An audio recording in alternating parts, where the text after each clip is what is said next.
Iran can't have a nuclear weapon. Iran Israel যুদ্ধ যখন ক্রমেই ভয়াবহ রূপ নিচ্ছে, তখন আন্তর্জাতিক মঞ্চে এক নতুন চমক। চীন রাশিয়ার পর এবার ইরানের পক্ষে সরাসরি অবস্থান নিল পরমাণু শক্তিধর দেশ উত্তর কোরিয়া।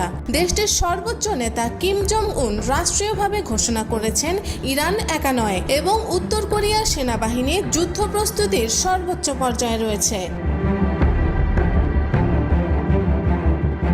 বুধবার পিয়ংইয়ং থেকে রাষ্ট্রীয় সংবাদ সংস্থা কেসিএনএ প্রকাশিত এক ঘোষণায় কিম জং উনের বক্তব্যে উঠে আসে তীব্র প্রতিক্রিয়া। তিনি বলেন, ইসরায়েলের সামরিক আগ্রাসন ও যুক্তরাষ্ট্রের একচেটিয়া নীতি আমরা গভীরভাবে পর্যবেক্ষণ করছি। ইরানের নিরীহ মানুষের রক্ত ঝরিয়ে এক ভয়ঙ্কর অপরাধ সংঘটিত হয়েছে, যা ক্ষমার অযোগ্য। এই প্রথমবারের মতো কিম জং উন প্রকাশ্যে ঘোষণা করলেন, এই যুদ্ধে ইরান একা নয়। কঠিন সময়ে আমরা বন্ধুদের ছেড়ে যাই না। উত্তর কোরিয়ার সেনাবাহিনী এখন সর্বোচ্চ সতর্কতায় রয়েছে। যুদ্ধ পরিস্থিতিতে প্রয়োজনে আমরা আমাদের দায়িত্ব পালনে পিছপা হব না। এ বক্তব্যে স্পষ্ট ইঙ্গিত মেলে যে কোনো সময় উত্তর কোরিয়া কৌশলগতভাবে ইরানের পাশে থাকতে প্রস্তুত।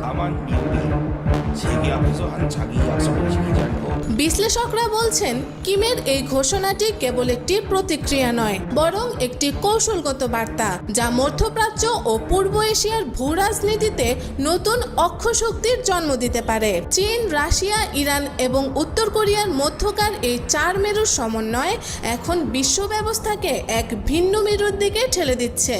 পিয়ংইয়ং থেকে প্রকাশিত বিবৃতিতে যুক্তরাষ্ট্রের প্রতি সরাসরি সমালোচনা এসেছে। কিম বলেন, ওয়াশিংটন কূটনীতির দরজা বন্ধ করে দিয়েছে।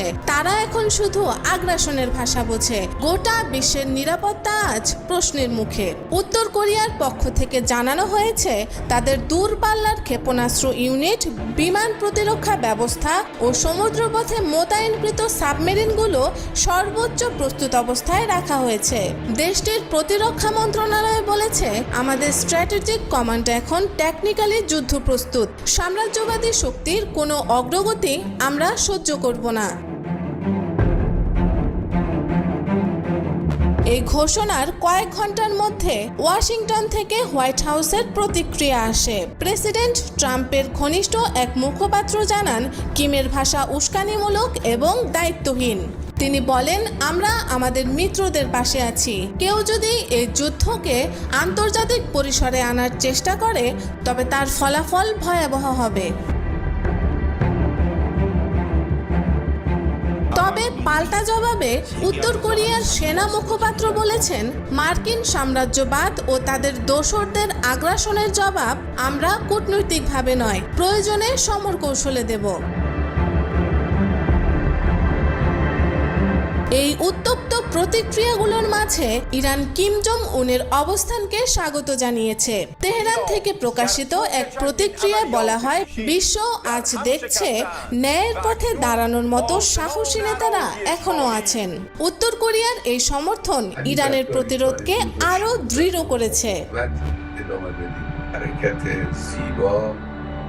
বিশ্ব রাজনীতিতে এই সমর্থনের তাৎপর্য গভীর, কেননা উত্তর কোরিয়া কেবল পরমাণু অস্ত্রধারী রাষ্ট্রই নয়, এটি দীর্ঘদিন ধরে পশ্চিমা জোটের বিপরীতে একটি বিপরীত জোট হিসেবে বিবেচিত হয়ে আসছে।